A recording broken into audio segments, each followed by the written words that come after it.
ఒకవేళ క్షమించడం అనేది ఎదుటి వ్యక్తి గురించి కాకుండా మనల్ని మనం విముక్తి చేసుకోవడం గురించైతే ఎలా ఉంటుంది? అంటే అవతలి వ్యక్తికి శిక్ష వేయడం కోసం మనమే విషం తాగడం ఆపేయడం లాంటిదన్నమాట. ఇది చాలా లోతైన ఆలోచన. హిందూ ధర్మంలో ఈ శక్తికి ఒక అద్భుతమైన పేరు కూడా ఉంది, క్షమ. అవును, ఎందుకంటే మన క్షమ అనే పదాన్ని వినగానే దాన్ని బలహీనతతోనో లేదంటే లొంగిపోవటంతోనో ముడిపెడతాం. నిజమే, కాని మీరు చెప్పినట్టు ఇది మన స్వీయ రక్షణ కోసం, మన మనశ్శాంతి కోసం చేసే ఒక క్రియాశీలక చర్యగా చూస్తే దాని స్వరూపమే మారిపోతుంది. అవును, అది లొంగిపోవడం కాదు, మన అంతర్గత శక్తిని మనం తిరిగి స్వాధీనం చేసుకోవడం. సరిగ్గా. క్షమ అంటే మర్చిపోవడం కాదు, జరిగిన అన్యాయాన్ని మౌనంగా సహించడం అంతకంటే కాదు. అస్సలు కాదు. ఈరోజు మనం ఈ అంశంపై కొంచెం లోతుగా చర్చిద్దాం. క్షమ, క్షమించడంలో దాడి ఉన్న అసలైన బలం. సరే, అయితే దీన్ని మూలం నుండి విడమరిచి చూద్దాం. క్షమ్ అనే సంస్కృత పదానికి అసలు అర్థమేమిటి? అది కేవలం క్షమించు అనే క్రియకు మాత్రమే పరిమితమా? అస్సలు కాదు. క్షమ్ అనే ధాతువుకు చాలా విస్తృతమైన అర్థాలున్నాయి. సహించడం, ఓర్చుకోవడం, ఎలాంటి పరిస్థితుల్లోనైనా స్థిరంగా చలించకుండా ఉండడం, కుంగిపోకుండా నిలబడటం, ఇవన్నీ దాని అర్థాలే. ఒక ఉదాహరణలాగా, ఒక చెట్టులాంటిది గాలివానకు వంగి ఆ తర్వాత మళ్లీ నిటారుగా నిలబడే చెట్లాంటిది క్షమ. అదే గట్టిగా బిర్రబిగిసి ఉంటే విరిగిపోతుంది. నిజమే. అందుకే మహాభారతం, మనుస్మృతి వంటి ధర్మశాస్త్రాల్లో క్షమను ఒక ప్రధాన ధర్మంగా, ఒక అత్యున్నత సద్గుణంగా చెప్పారు. అంటే ఇది భావోద్వేగ బలహీనతకు చిహ్నం కాదు, భావోద్వేగాలపై పూర్తి పట్టు సాధించడానికి నిదర్శనమన్నమాట. ఖచ్చితంగా. కోపం మన శక్తిని దహించివేస్తుంది, పగ మన ఆలోచన స్పష్టతను తినేస్తుంది. కాని క్షమ, అది మన బలాన్ని కాపాడుతుంది. మీరు చెప్పిన దానికి కొనసాగింపుగా ద్వేషం, పగ అనేవి మనసులో నిరంతరం బ్యాక్గ్రౌండ్లో రన్ అవుతున్న ఒక యాప్ లాంటివి. మనకు తెలియకుండానే మన మానసిక బ్యాటరీని మొత్తం ఖాళీ చేసేస్తాయి. మనం వేరే పనులపై దృష్టి పెట్టాలనుకున్నా ఈ యాప్ మన ప్రాసెసింగ్ పవర్ను లాగేస్తూ ఉంటుంది. అంటే మన శక్తి వృధా అయిపోతుంది. క్షమించడం అంటే ఆ అనవసరమైన యాప్ను ఫోర్స్ క్లోజ్ చేయడం. అప్పుడు మన శక్తి, మన దృష్టి వర్తమానం మీదకొస్తాయి. ఈ ఆలోచన భగవద్గీతలో కూడా ప్రతిధ్వనిస్తుంది కదా. శ్రీకృష్ణుడు దైవీ సంపదల జాబితాలో, అంటే దైవ లక్షణాల జాబితాలో క్షమను కూడా చేర్చాడు. అవును, అది చాలా కీలకమైన సందర్భం. అయితే ఇక్కడే చాలామందికి ఒక పెద్ద సందేహం వస్తోంది. ఏమిటది? అదే, కృష్ణుడు అర్జునుని కురుక్షేత్రంలో యుద్ధం చేయమని ప్రోత్సహించాడు. బంధువులైనా సరే అధర్మం పక్షాన ఉన్నవారిని సంహరించమని చెప్పాడు. అవును. ఒకవైపు క్షమ దైవలక్షణం అంటున్నాడు, మరోవైపు యుద్ధం చేయమంటున్నాడు. ఈ రెండింటినీ ఎలా సమన్వయం చేసుకోవాలి?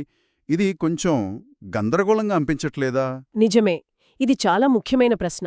క్షమ అంటే అన్యాయాన్ని ఎదుర్కోకుండా వదిలేయడమేనా? మన హక్కుల కోసం పోరాడకుండా చేతులు కట్టుకుని కూర్చోవడమా? ఇక్కడే మనం క్షమకు, ధర్మానికి మధ్య ఉన్న సూక్ష్మమైన సంబంధాన్ని అర్థం చేసుకోవాలి.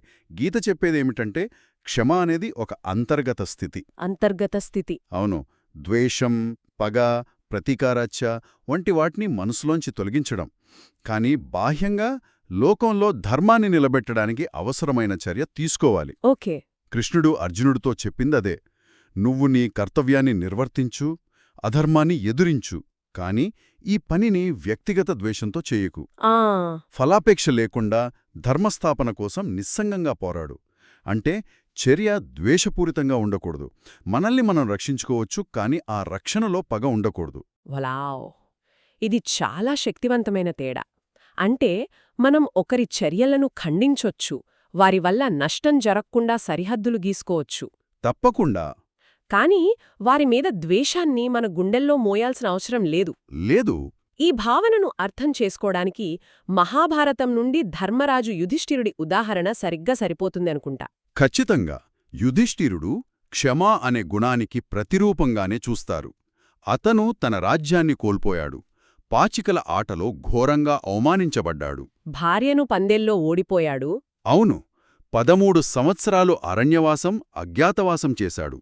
ఇంతకంటే పెద్ద అన్యాయం మరొకటి ఉండదు. అయినా అతను ప్రతీకారం గురించి ఆలోచించలేదు. నిజానికి అతని సోదరులు, ముఖ్యంగా భీముడు, ద్రౌపది కూడా అతని క్షమాగుణాన్ని చాలాసార్లు తప్పుబట్టారు. అవును, దాన్ని బలహీనత అని, చేతకానితనమని విమర్శించారు. మరి అన్న ఒత్తిడిలో అతనెలా నిలబడగలిగాడు? ఎందుకంటే యుధిష్ఠిరుడు తన వ్యక్తిగత బాధ కంటే ధర్మానికి, ఒక పెద్ద చిత్రానికి ఎక్కువ విలువ ఇచ్చాడు. హ్మ్. ఆ విధ్వంసకరమైన కురుక్షేత్ర యుద్ధం తర్వాత కూడా గెలిచినందుకు సంబరాలు చేసుకోలేదు. ఇరుపక్షాల వారి కోసం, కౌరవుల కోసం, పాండవుల కోసం కూడా దుఃఖించాడు. అప్పుడు అడిగారా ఎందుకు క్షమించారని? అడిగారు. తన శత్రువులనెందుకు క్షమించారని అడిగినప్పుడు అతని సమాధానం చాలా లోతైనది. ద్వేషం బాధను పొడిగిస్తుంది. అది గాయాన్ని పదే పదే రేపుతుంది. ఆ కాని ధర్మం ముగింపును కోరుకుంటుంది, ప్రతీకారాన్ని కాదు. ప్రతీకారమనేది ఒక విష వలయం. అంతే, అది ఎప్పటికీ ముగియదు. ఆ వలయాన్ని ఛేదించడానికి అపారమైన నైతిక ధైర్యం కావాలి. అదే యుధిష్ఠిరుడి శబ్దం లేని బలం. క్షమించకపోతే ఏమవుతుందో చెప్పడానికి మనకు గ్రంథాలలో ఏదైనా వ్యతిరేక ఉదాహరణ ఉందా? అంటే ప్రతీకార మార్గాన్నే ఎంచుకొని దాని పర్యవసానాలను అనుభవించిన పాత్ర. ఓ, చాలా ఉన్నాయి. అత్యంత స్పష్టమైన ఉదాహరణ దుర్యోధనుడు. అతని జీవితం మొత్తం పాండవుల మీద, ముఖ్యంగా భీముడి మీద ఉన్న ఒక్క పగ చుట్టూనే తిరిగింది. ఆ ఒక్క ద్వేషం అతని విచక్షణను దెబ్బతీసింది, స్నేహితులను దూరం చేసింది, రాజ్యాన్ని నాశనం చేసింది. చివరికి తన వంశాన్నే సర్వనాశనం చేసింది. అవును, అతను తన శత్రువుల కోసం విషం తయారు చేస్తున్నానని అనుకున్నాడు. కాని ఆ విషాన్ని తానే రోజూ తాగుతున్నానని గ్రహించలేకపోయాడు. పగ అనేది ఎలాంటిది? అది పట్టుకున్న వ్యక్తిని ముందుగా నాశనం చేస్తుంది. ఇది వింటుంటే నిజ జీవితంలో తీవ్రమైన నొప్పిని అనుభవిస్తున్న వారికి దీని అర్థం ఏమిటో ఆలోచిస్తున్నాను. అంటే మనకు జరిగిన అన్యాయాన్ని మర్చిపోయి ఏమీ జరగనట్టు ఉండాలనేమో అనిపిస్తోంది. కాని అది మన భావోద్వేగాలను అణచివేయడం కాదా? అది ఆరోగ్యకరమేనా? ఇది చాలా కీలకమైన వ్యత్యాసం. అణచివేయడం వేరు, విడుదల చేయడం వేరు. ఓకే. అన్యాయాన్ని విస్మరించమని హిందూ ధర్మం ఎక్కడా చెప్పదు. ఈ ప్రక్రియలో కొన్ని దశలుంటాయి. మొదటిది, మనకు కలిగిన నొప్పిని మనం నిజాయితీగా గుర్తించాలి, దాన్ని అంగీకరించాలి. దాచిపెట్టకూడదు. మన ఇంట్లో ఏదైనా వస్తువు పాడైతే దాన్ని పట్టించుకోకుండా మూలన పడేస్తే అది మరింత పెద్ద సమస్య అవుతుంది. అలాగే మనసులోని గాయాన్ని కూడా గుర్తించి, అవును, ఇది నన్ను బాధపెట్టింది అని మనకు మనం నిజాయితీగా ఒప్పుకోవాలి. అంటే ఆ భావోద్వేగానికి ఒక పేరు పెట్టడం. నాకు కోపమొచ్చింది, నేను అవమానంగా భావించాను అని స్పష్టంగా అంగీకరించడం. సరిగ్గా, అది మొదటి అడుగు. రెండవది, ధర్మాన్ని రక్షించడానికి చర్య తీసుకోవడం. అంటే ఆ అన్యాయం మళ్లీ జరగకుండా చూడటం, మన సరిహద్దులను స్పష్టం చేయడం, అవసరమైతే న్యాయపోరాటం చేయడం. ఇది బలహీనత కాదు, బాధ్యత. ఇక మూడవ దశ. మూడవ దశలో ఆ నొప్పితో ముడిపడి ఉన్న ద్వేషాన్ని, పగను మనసును నుంచి విడుదల చెయ్యాలి. క్షమించడమనేది ఈ మూడవ దశ. ఇది మనకోసం మనం చేసుకునే ఒక అంతర్గత చర్య. ఎదుటి వ్యక్తి చేసిన తప్పును ఆమోదిస్తున్నట్లిచ్చే బాహ్య సంకేతం కాదు. వాస్తవానికి మనం ఒకరిని క్షమించకపోతే మనం మానసికంగా వారికి బందీలుగానే ఉండిపోతాం కదా? అవును. మన ఆలోచనలు, మన శక్తి, మన సంభాషణలు అన్నీ వారి చుట్టూనే తిరుగుతూ ఉంటాయి. వారికి మన మనస్సులో అద్దె చెల్లించకుండా ఒక గదిని కేటాయించినట్టే. ఖచ్చితంగా. క్షమించడం ద్వారా మనమా బంధాన్ని తెంచుకుంటాం. ఆ గదిని ఖాళీ చేయించి దాని తాళం చెవిని మన చేతిలోకి తీసుకుంటాం. ఇక్కడొక విషయం గుర్తుంచుకోవాలి. క్షమించడమనేది జరిగిన దాన్ని జ్ఞాపకాల నుండి చెరిపివేయదు. అది అసాధ్యం, అనవసరం కూడా. కాని అది ఆ జ్ఞాపకాలకు అంటుకునియున్న భావోద్వేగ సంఖ్యలను మాత్రమే తొలగిస్తుంది. అంటే గాయం గుర్తుంటుంది, కాని దానితో ముడిపడి ఉన్న నొప్పి, కోపం, ద్వేషం వంటివి మనల్ని నియంత్రించలేవు. సిద్ధాంతపరంగా ఇదద్భుతంగా ఉంది. కాని ఆచరణలో పెట్టడం ఎలా? ముఖ్యంగా మనకు తీవ్రమైన అన్యాయం జరిగినప్పుడు క్షమించడం అంత సులభం కాదు కదా. దీన్ని అభ్యసించడానికి ఏమైనా ఆచరణాత్మకమైన మార్గాలున్నాయా? ఉన్నాయి. ఇది ఒక క్రమశిక్షణ లాంటిది. ఒక్కరోజులో అలవడదు. నెమ్మదిగా ఆచరించాల్సిన కొన్ని పద్ధతులు చూద్దాం. సరే. మొదటిది, ఎవరైనా మనల్ని బాధపెట్టినప్పుడు వెంటనే ప్రతిస్పందించే ముందు ఒక్క క్షణం. అవును, కోపమనేది ఒక వేగంగా వచ్చే రైలు లాంటిది. వెంటనే ఎక్కేస్తే అది ఎక్కడికి తీసుకెళ్తుందో మనకు తెలియదు. ఆ ఒక్క క్షణం విరామం మనకు ఆలోచించుకునే సమయాన్నిస్తుంది. మనం ఏ రైలు ఎక్కాలో నిర్ణయించుకునే స్వేచ్ఛనిస్తుంది. రెండవది, మనం ఇంతకుముందు చర్చించుకున్నట్టు కలిగిన నొప్పిని నిజాయితీగా అంగీకరించడం, నేను బాధపడ్డాను అని ఒప్పుకోవడం. మూడవది, ఇది చాలా కష్టమైనది. భావోద్వేగ పోరాటంలో నేను గెలవాలి అనే అవసరాన్ని వదిలేయండి. అంటే వాదనలో గెలవడం.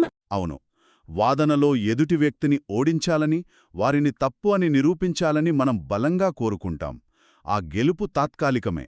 అది మన అహంకి ఒక చిన్న బూస్ట్ ఇస్తుంది. కానీ శాంతిని ఎంచుకోవడమంటే మన మనసుకు జీవితకాలం ఉండే ఒక పెట్టుబడి పెట్టినట్టు. నాల్గవది, కఠినమైన సరిహద్దులను ఏర్పరచుకోవడం, కాని దాన్ని ద్వేషం లేకుండా చేయడం. అవును, అంటే మీరు చేసిన పని నన్ను బాధపెట్టింది, కాబట్టి భవిష్యత్తులో నేను ఈ జాగ్రత్తలు తీసుకుంటున్నాను అని స్పష్టంగా చెప్పవచ్చు. సరిగ్గా. మన ఇంటికి కంచె వేసుకుంటాం దొంగలు రాకూడదని. అంతేగాని బయటి ప్రపంచాన్ని ద్వేషించి కాదు కదా. కాదు. సరిహద్దులు కూడా అంతే, మనల్ని మనం కాపాడుకోవడానికి, ఎదుటివారిని శిక్షించడానికి కాదు. ఇక చివరిది, అన్నింటికంటే ముఖ్యమైనది. అన్నింటికంటే ముఖ్యమైనది, ఎదుటివారి సౌకర్యం కోసం కాదు, మన స్వంత శాంతి కోసం క్షమించండి. మనం క్షమించడం వల్ల వారికి ప్రయోజనం కలుగుతుందా లేదా అనేది అప్రస్తుతం. మనకు మనం ఇచ్చుకునే బహుమతిలాంటిది. అంతే. అసలు లక్ష్యం మన అంతర్గత శాంతిని, మన మానసిక శక్తిని తిరిగి పొందడం. క్షమ అనేది మనకు మనం ఇచ్చుకునే ఒక అమూల్యమైన బహుమతి. ముగింపుగా చెప్పాలంటే, మనం ఈరోజు చర్చించుకున్న దాని ప్రకారం క్షమ అంటే లొంగిపోవడం కాదు, అది మన అంతర్గత ప్రపంచంపై మనకు గల పూర్తి అధికారం. సార్వభౌమ అధికారం. అవును.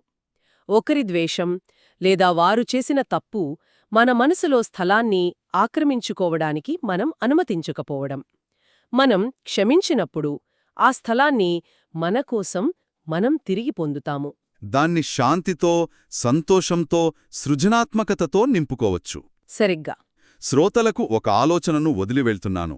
గత గాయాల నుండి మన అంతర్గత స్థలాన్ని తిరిగి పొందడమే క్షమ అయితే, భవిష్యత్తు గురించిన ఆందోళన, జరగని దాని గురించిన భయం వంటి ఇతర అంతర్గత అద్దెదారులు మన మనసులో ఎటువంటి అద్దె చెల్లించకుండా ఎంత స్థలాన్ని ఆక్రమించుకుని ఉండవచ్చు? వాటి విషయంలో కూడా మన మానసిక ప్రదేశంపై మనకు అధికారం ఉందనే ఈ సూత్రాన్ని మనం ఎలా వర్తింపజేయవచ్చు?